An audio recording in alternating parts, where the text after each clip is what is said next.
Why is Yom Kippur my favourite festival? Well, for a number of reasons. I think it's the most hopeful of all the Jewish festivals. It's saying we have the possibility to make changes in our lives.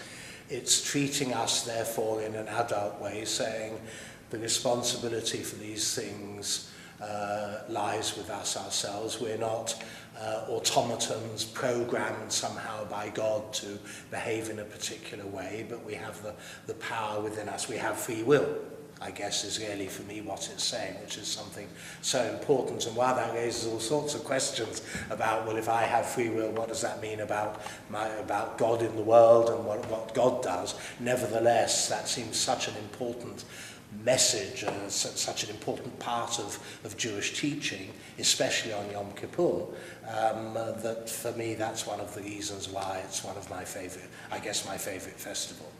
The Haftarah for Yom Kippur morning is I think fantastic. I mean, here we are in the middle of a day devoted to fasting and prayer and those sorts of things, and so it's easy to sort of end the day thinking, well, I've done all I need to do. I've fasted, I've spent time in synagogue, I've done the business of Yom Kippur. And so we read this Haftarah, this fantastic Haftarah from Isaiah, with God saying through Isaiah, this is not the fast that I've chosen. I don't want your fatted lambs and your sacrifices. I don't want your ritual things.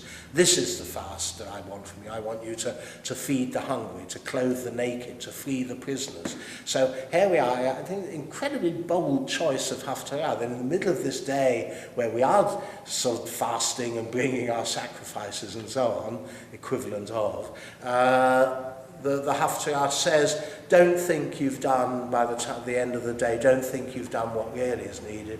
What really is needed, actually, the real business of Yom Kippur begins on the next morning, about what you're going to do, about how you behave, about precisely how you feed the hungry and clothe the naked and free the prisoner and so on. So I think it's an incredibly bold choice for Jewish tradition to have made, to have chosen the Haftarah for that day.